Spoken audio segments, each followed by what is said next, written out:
Bienvenidos todos, no solo los que están aquí hoy, sino los que nos están viendo a través de las redes sociales. Hoy con el frío muchos se quedaron en casa quizá y bueno, pueden al menos vernos a través del Instagram o nuestro canal de Casa sobre la Roca Nueva York en YouTube.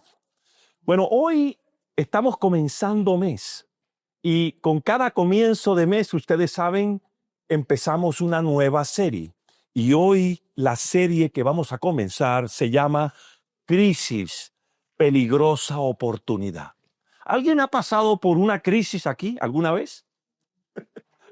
Uy, hay uno que otro hipocritón por ahí que no levanta la mano, pero miren, todos hemos pasado por las crisis, así que crisis, peligrosa oportunidad. Y el mensaje de hoy lleva por título Punto de quiebre. Y ahora vamos a ver por qué se llama así, amén. Punto de quiebre. Así que bueno, quiero para comenzar enseguida que me acompañen al libro de Hechos de los Apóstoles, al capítulo 9, para ver allí los versos 1 al 9. Hechos 9, 1 al 9. El título de este pasaje es Conversión de Saulo. Saulo es el mismo Pablo de Tarso, ¿no? Así que vamos a ponerle mucha atención a lo que les voy a leer. Ustedes me acompañan leyendo también en sus Biblias. Dice allí, Hechos 9, 1, 9. Mientras tanto, Saulo, respirando a una amenaza de muerte contra los discípulos del Señor, se presentó al sumo sacerdote y le pidió cartas de extradición para las sinagogas de Damasco. Tenía la intención de encontrar y llevarse presos a Jerusalén a todos los que pertenecieran al camino, fueran hombres o mujeres. En el viaje sucedió que al acercarse a Damasco, una luz del cielo relampagueó de repente a su alrededor. Él cayó al suelo y oyó una voz que le decía: Saulo, Saulo, ¿por qué me persigues? ¿Quién eres, Señor?, preguntó. Yo soy Jesús a quien tú persigues, le contestó la voz. Levántate y entra en la ciudad, que allí se te dirá lo que tienes que hacer. Los hombres que viajaban con Saulo se detuvieron atónitos porque oían la voz, pero no veían a nadie. Saulo se levantó del suelo, pero cuando abrió los ojos no podía ver. Así que lo tomaron de la mano y lo llevaron a Damasco. Estuvo ciego 3 días sin comer ni beber nada. Vamos al Señor en oración y vamos a pedirle que nos guíe a través de su palabra. Señor, gracias por tu palabra de hoy. Gracias por este mensaje que has traído para nosotros de manera personal y de manera y también para todos nosotros como grupo, como iglesia. Bendícenos con tu palabra hoy, Señor. Que hoy esa palabra haga rema en nuestra vida, Señor. En el nombre de Cristo Jesús te lo pedimos, Dios. Inspíranos con tu espíritu. Amén y amén. La palabra crisis es una palabra que encontramos frecuentemente en la televisión, en las noticias, porque siempre hay una crisis de gobierno, hay una crisis de salud, hay una crisis humanitaria, hay una crisis de relaciones entre los países, siempre hay una crisis que se está desarrollando. Y quiero que pongamos el slide ahí, miren, el significado original de la palabra crisis es punto de quiebre. Por eso fue que le puse por nombre a este mensaje punto de quiebre o punto crítico. Así se llama, punto de quiebre o punto crítico. ¿Por qué? Porque es exactamente una crisis. Y la palabra crisis también se origina en otra palabra que significa decisión. Miren, está todo amarrado, está todo asociado una cosa con otra. La palabra crisis está asociada o viene de la misma palabra que significa decisión. Y no creo que sea casualidad todo esto. Hay de hecho cierta lógica, porque un problema siempre crea la necesidad de tomar una decisión. Y, por supuesto, una decisión siempre me conduce a un cambio de dirección. ¿Ven? Ese es el proceso que estamos siguiendo allí. Las crisis, queridos, no distinguen entre las personas. Aunque la palabra crisis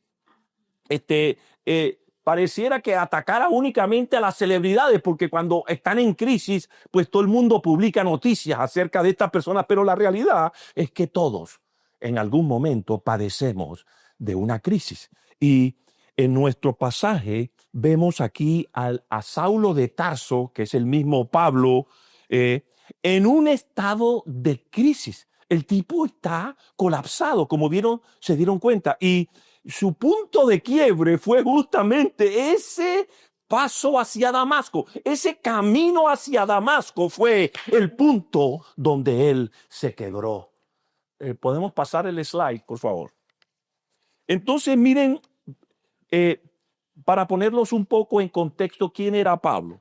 Pablo era un fariseo de pura cepa, que viajaba, por supuesto, de Jerusalén a Damasco, y ya vimos en el pasaje cuál era su propósito. Era el agarrar a todos estos cristianos y llevarlos y matarlos si fuera posible.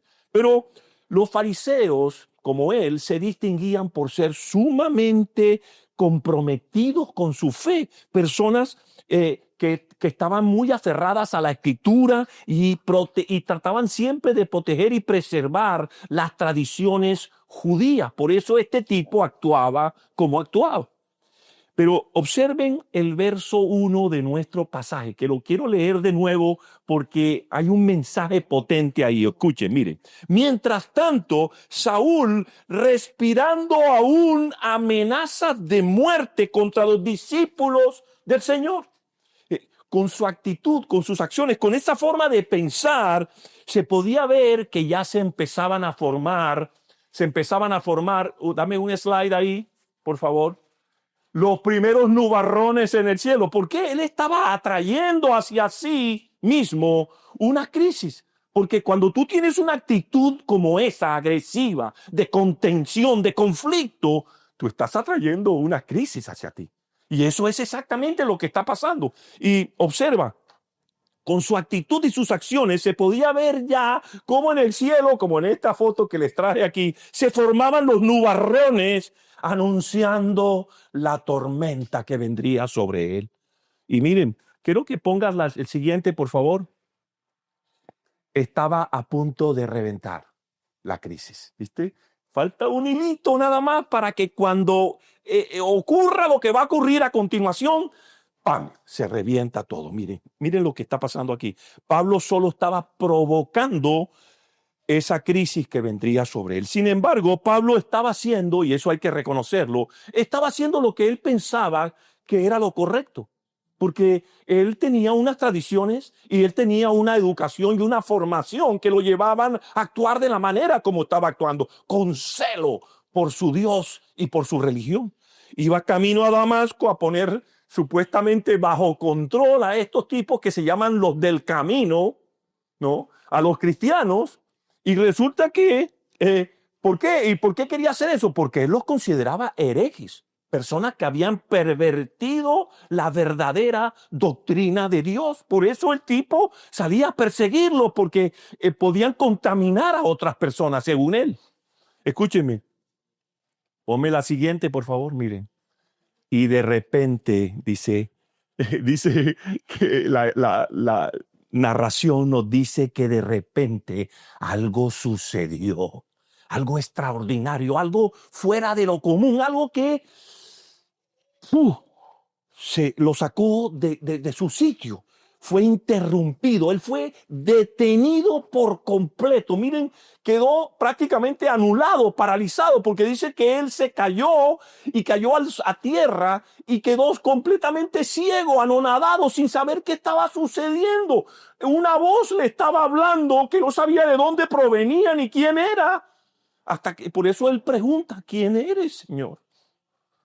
Queridos, algo sucede siempre en nuestra vida que interrumpe nuestro caminar, nuestra forma normal de hacer las cosas a veces, porque el Señor tiene maneras a veces de llamar nuestra atención. Y esto es exactamente lo que hace una crisis, llamar nuestra atención. Por eso, con la crisis que se desató esta mañana, venía yo pensando en todo esto, qué apropiado lo que pasó esta mañana y lo que ha venido pasando en estos días, que ustedes después se enterarán, que de alguna manera están anunciando una crisis y que esta crisis es una forma de Dios de llamar nuestra atención. Con demasiada frecuencia nosotros en nuestras vidas avanzamos en nuestra propia dirección y no se equivoquen en esto. Siempre creemos que lo que hacemos es lo correcto y que lo estamos haciendo bien y nos esforzamos por hacer las cosas bien, pero no necesariamente lo que estamos haciendo a veces corresponde con lo que Dios quiere y el plan que Dios tiene para nuestra vida. Y si eso es así, tenemos que tenemos que esperar de repente que suceda una crisis. Y estas crisis tienen diferentes formas y matices. Miren cómo se puede desatar una crisis. Una crisis se puede desatar por la muerte de un familiar. Todo colapsa, todo se complica, todo se dificulta. Unas dificultades que tienes tú en tus relaciones familiares, ya sea con tu esposa, con tus hijos, un problema con uno de tus hijos, qué sé yo, una enfermedad grave en tu vida o en una persona cercana a ti. Eso desata una crisis. O un desastre natural. Pasó un huracán, reventó la casa, se cayó todo, se inundó. Una crisis, queridos, nos interrumpe nuestra vida. Y aunque lo que puede ser una crisis para mí puede que no lo sea para otra persona, o lo que es un problema para mí quizá es algo que para otra persona no lo considera así. La crisis es una realidad, nos afectan a todos, a todos. Miren, lo primero que nosotros debemos entender es que una crisis termina de alguna manera, termina de alguna manera afectándonos directa o indirectamente a todos.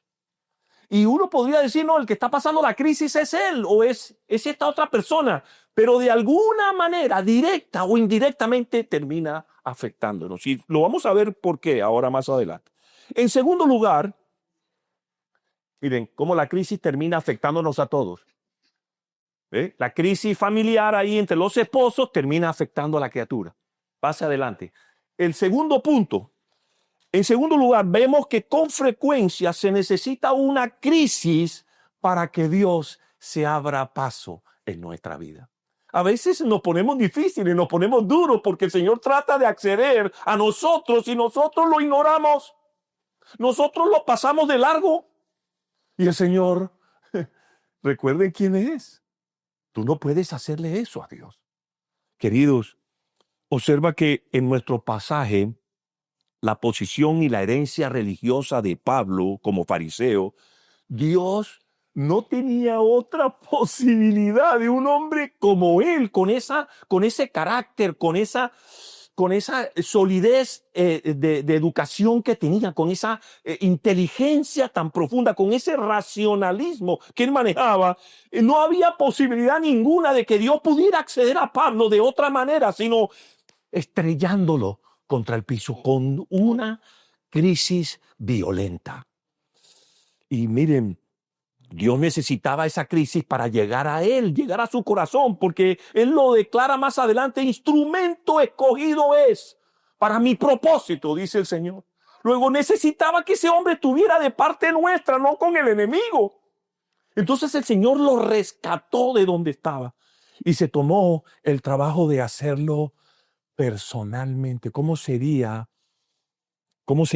lo importante que sería Pablo para el Evangelio?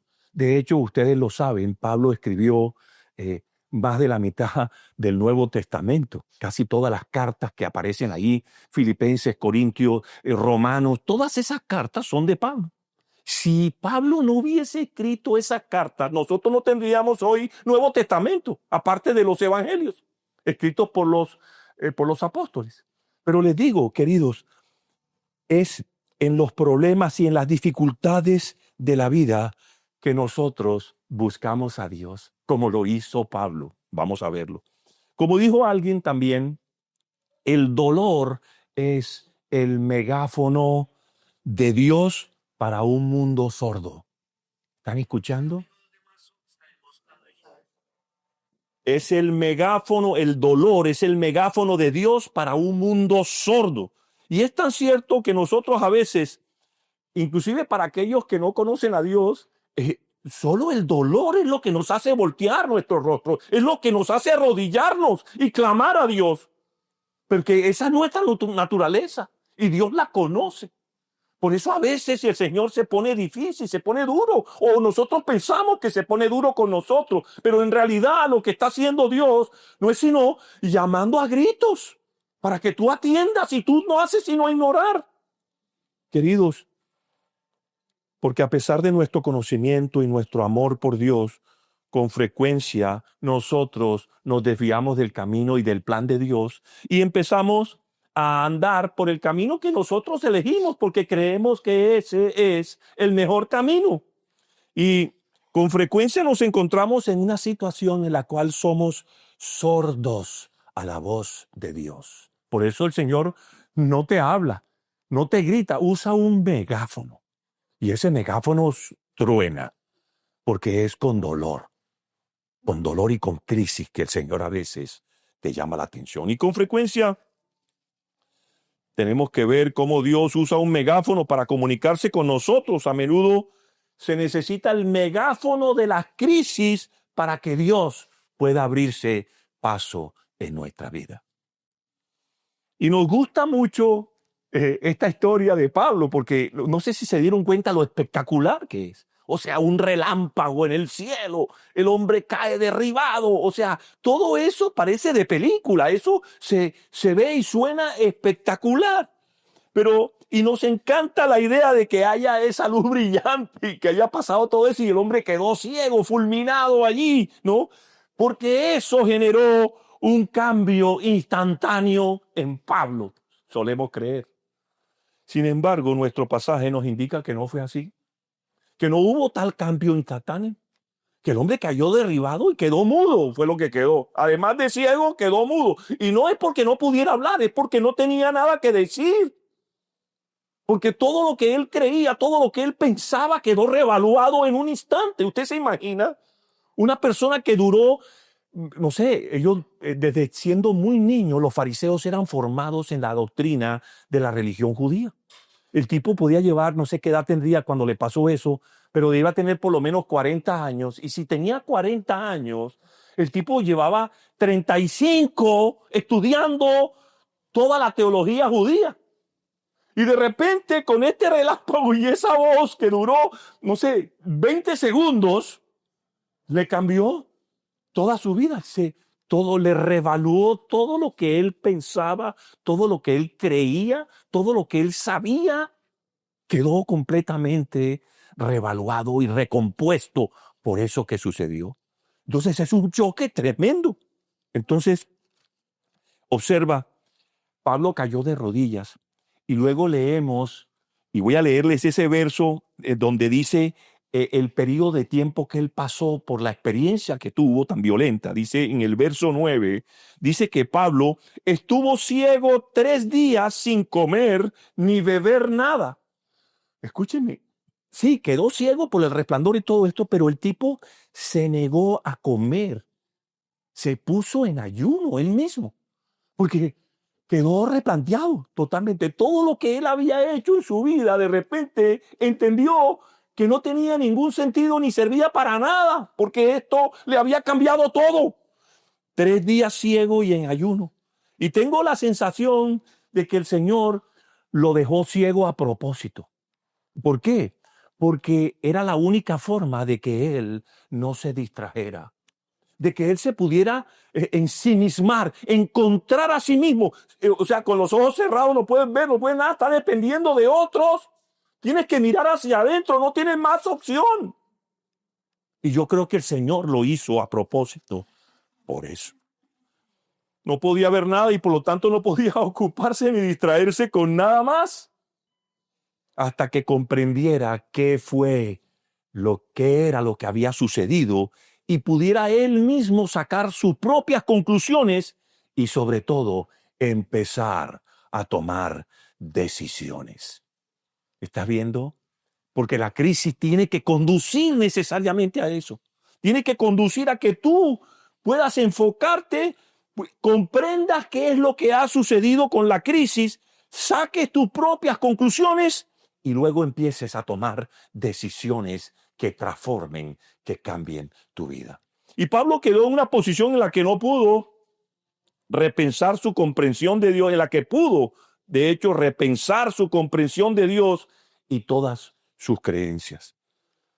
En tercer lugar, quiero poner aquí, debemos responder al megáfono de la crisis y necesitamos responder a ese megáfono de la crisis apropiadamente. ¿Por qué? Porque es la forma como Dios se está abriendo paso en nosotros. Porque a veces ponemos un escudo, cerramos nuestro corazón a la voz de Dios. Entonces el Señor usa la crisis para hacer eso. Por eso la forma en que Dios está tratando de abrirse paso en nosotros siempre es la crisis. Ahora la pregunta es, ¿cómo respondemos nosotros frente a la crisis?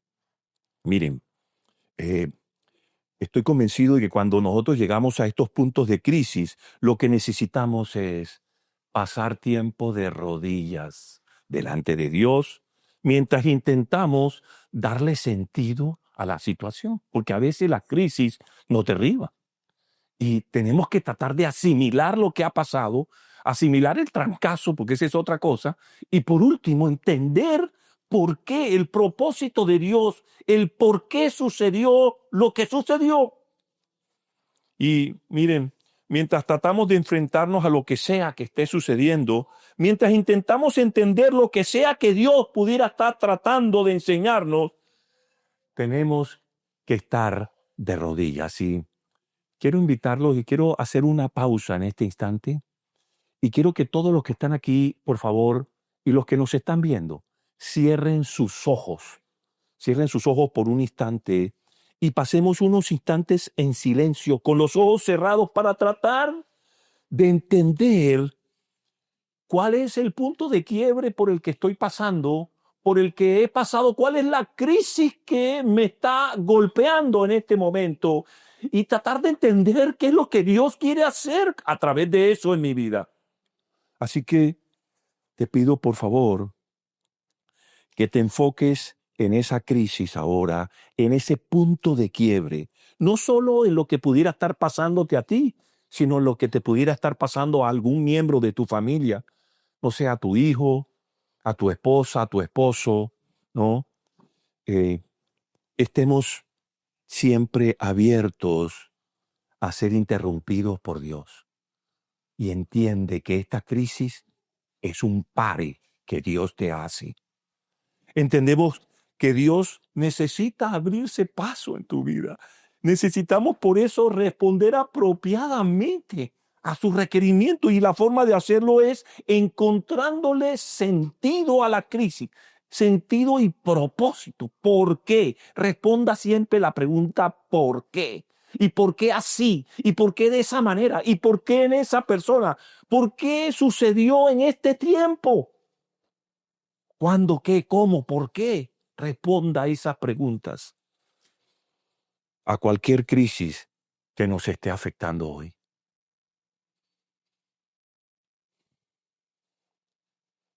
Evalúa tu vida ahora, piensa por un momento qué significa lo que está pasando en tu vida hoy,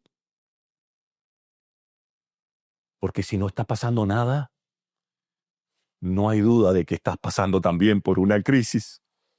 Cuando no pasa nada en tu vida está en crisis.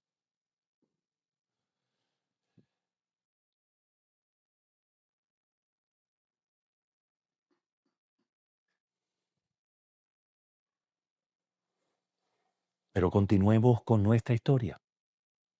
Y voy a leer ahora el pasaje a continuación de ese con el que comenzamos. Está en Hechos 9 otra vez, pero voy a leer a partir del verso 10 hasta el 19.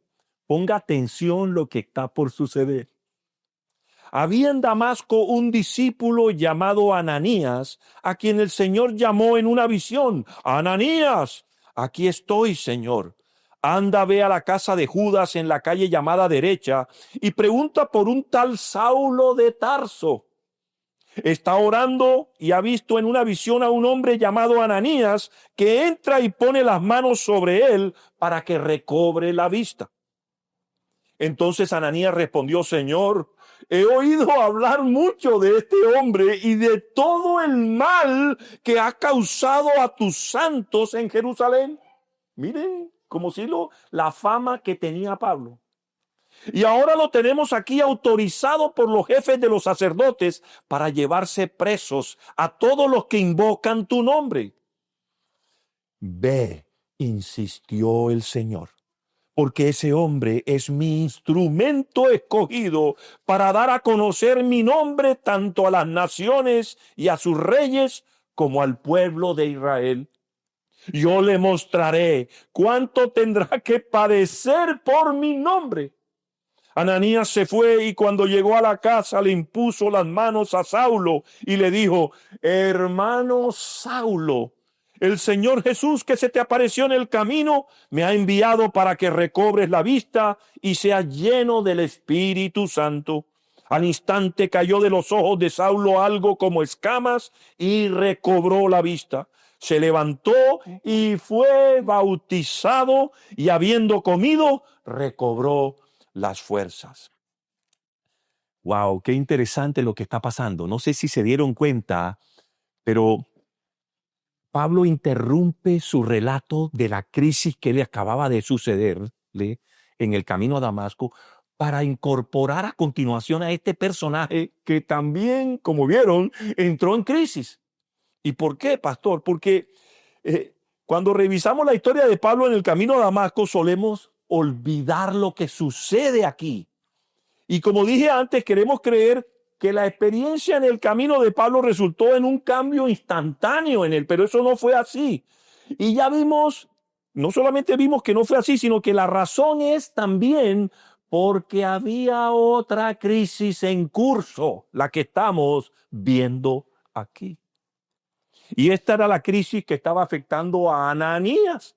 Fíjense cómo la crisis de Pablo afectó a Ananías, porque el Señor le pide a Ananías que vaya donde Pablo, el asesino de cristianos.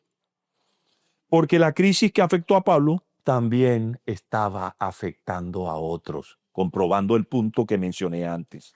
Ananías se encontraba en un punto de quiebre porque sabía que la reputación de Pablo de perseguir a los cristianos para matarlos era generalizada. Todo el mundo sabía quién era y le dice el Señor que vaya y le insiste, como oyeron la palabra. Señor, ¿cómo voy a ir donde este tipo? Si yo voy donde él, miren las implicaciones de ir donde Pablo. Él revelaba su identidad como cristiano, porque va en nombre de Cristo y ponerle las manos.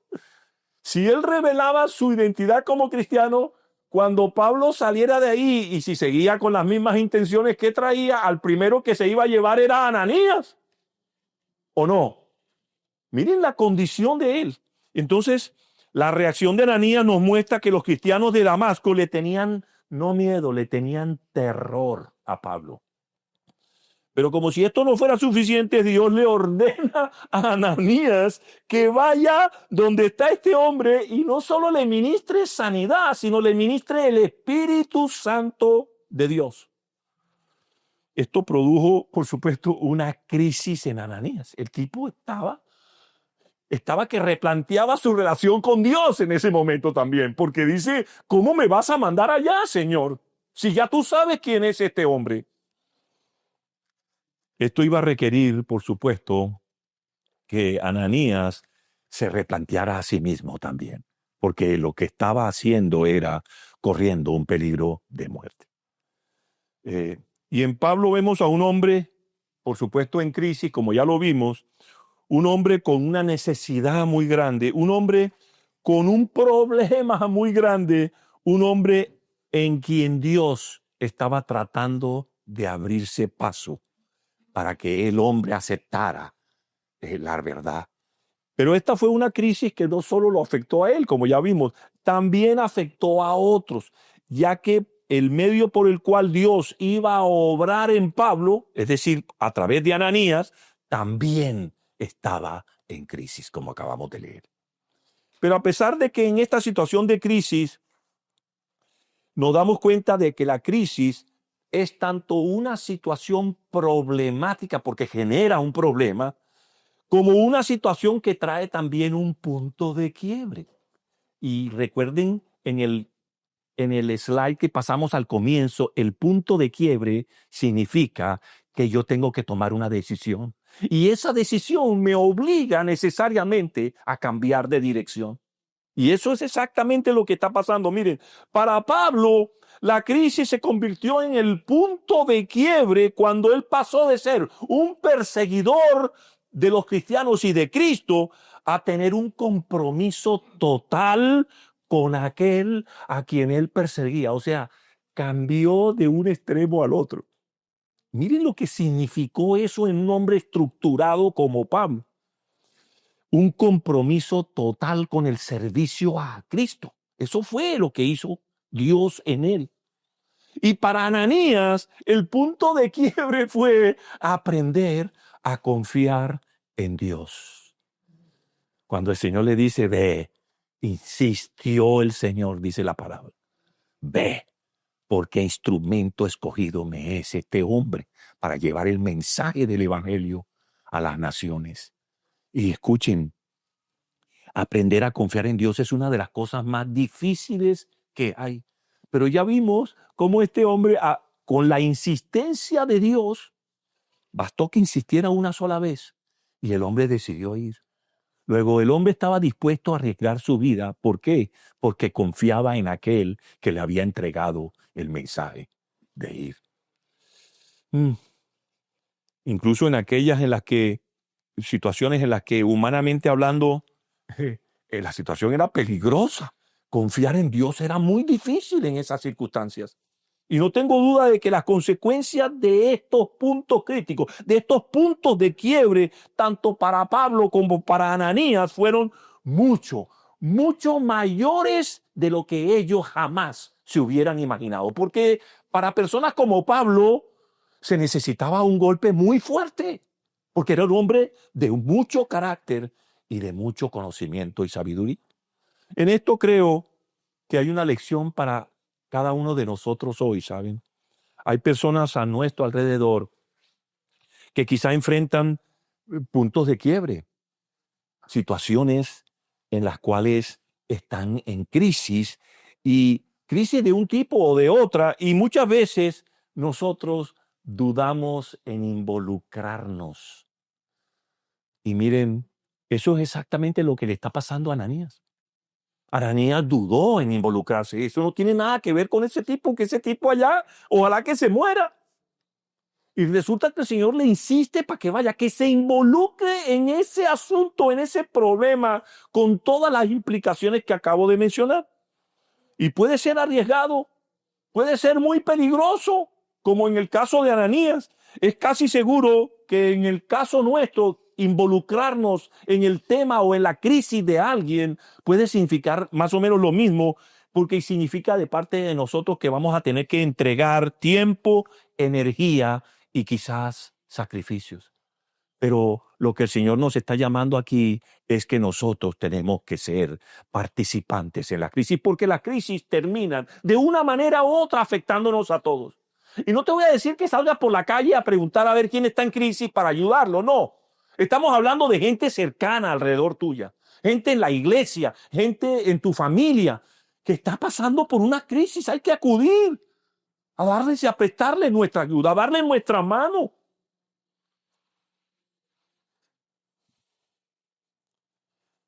En algún punto nosotros seremos afectados por la crisis que viven los demás, nos guste o no. Por lo tanto, no involucrarse puede ser igualmente riesgoso tanto como no hacerlo.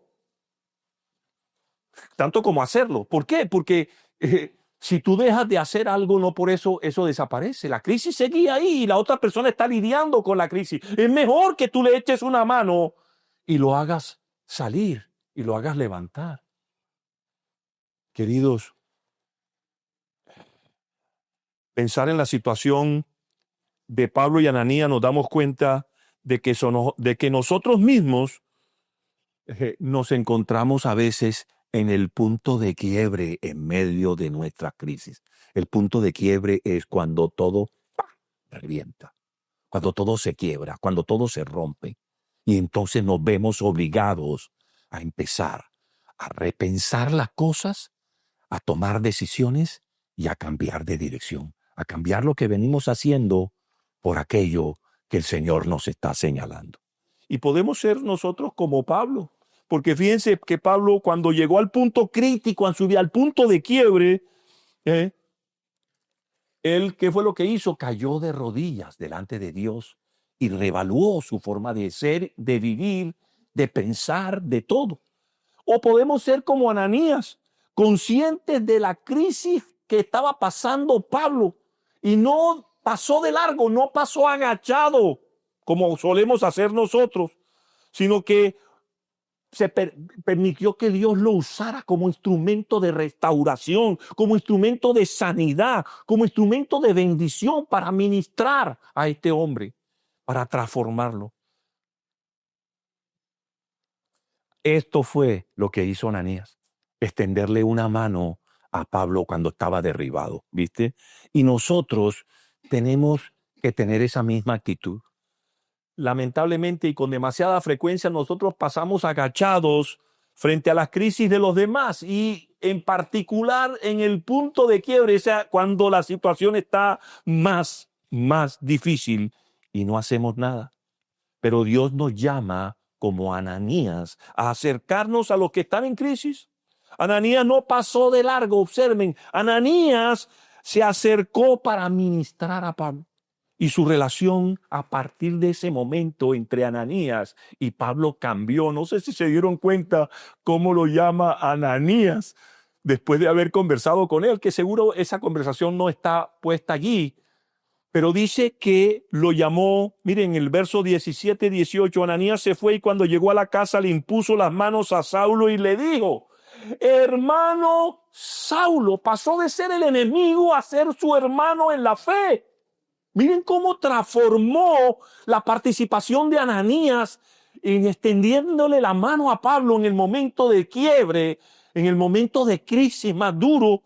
Él lo llama hermano Saulo. El Señor Jesús que se te apareció en el camino me ha enviado para que recobres la vista y seas lleno del Espíritu Santo. Él fue el instrumento de Dios para hacer eso. Si no hubiese ido Ananías, ¿qué hubiera pasado con Pablo? Quizá el Señor hubiese mandado a otro, quizá, lo más seguro. Pero quiero que ustedes vean que el Señor eligió a este hombre, Ananías, porque él tenía la voluntad de ayudar. Y esa es la misma voluntad que debemos mostrar nosotros con las personas a nuestro alrededor, cercanas a nosotros, y que están pasando por crisis y que están en este momento en el punto de quiebre. Dice que al instante cayó de los ojos de Saulo algo como escamas y recobró la vista. Se levantó y fue bautizado. Queridos, Pablo recibió sanidad, restauración de su vista y llenura del Espíritu Santo. Y es que el Señor a veces nos llama a través de las crisis a correr riesgos, a ayudar a los que están en crisis, en punto de quiebre. Y al hacerlo, tanto sus vidas como las nuestras cambiarán radicalmente, porque no me digas que la vida de Ananías no cambió a partir de ese momento. Dios le habló de manera audible a Ananías. ¿Cuántas veces creen que Ananías escuchó la voz de Dios como en esa ocasión? Yo le voy a decir una, en toda su vida, esa vez. El Señor se tomó el trabajo de hablarle. ¿Se imaginan ustedes que Dios te hable a ti y te diga cosas y te pida cosas? Oh, su vida fue cambiada radicalmente. Imagínense con esa demostración de evidencia tan potente, jamás te atreverá tu mente a dudar de tu fe. Porque Dios te habló, hermano. ¿Cómo puedes dudar tú de eso? Después de eso, porque nosotros aquí estamos todos caminando por fe, no por vista. Pero en él después de que eso pasó, él ya caminó sabiendo, hermano, sabiendo. sabiendo porque Dios le habló. Dios, queridos, es el maestro de la crisis. Y en la crisis Él se abrirá paso en nosotros de una forma o de otra. ¿Para qué? Para traer transformación, para traer cambio a nuestra vida, para traer restauración, para traer sanidad interior. Entonces habrá reconciliación, miren el resultado, reconciliación, y habrá bendición. No solo en la vida de aquel que socorriste, sino en tu propia vida, hermano. Así que te invito una vez más a que cierres tus ojos, ya para terminar, y en silencio considera los cambios que Dios ha hecho en tu vida con cada una de las crisis por las que has tenido que pasar. Por cada punto de quiebre, de rompimiento por el cual atravesaste, ¿qué causó en tu vida? A lo mejor causó un cambio para mal, porque de pronto eso te causó amargura, te causó malestar, te causó ese afán de desconfianza. Pero hoy te invito a que tú entiendas que el propósito de Dios era de un cambio maravilloso en ti, un cambio poderoso en ti para bendición. Un cambio que te trajera a ti a una vida nueva, abundante, poderosa. Una vida llena de poder, de bendición.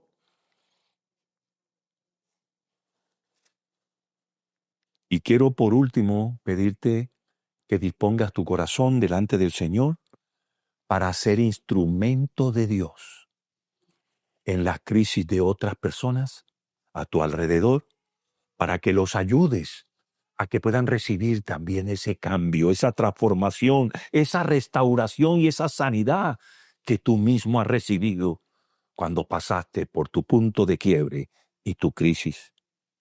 Y con ello traerá a tu vida reconciliación con esa persona y bendición. Queridos, para terminar, abran sus ojos. Los animo entonces a que aprovechen cada crisis. No la miren con aprensión. Yo sé que a veces no es fácil pasar por ellas, y menos por los puntos de quiebre, pero aprovecha cada crisis. Aprovecha siempre esa peligrosa oportunidad. Y que Dios te bendiga.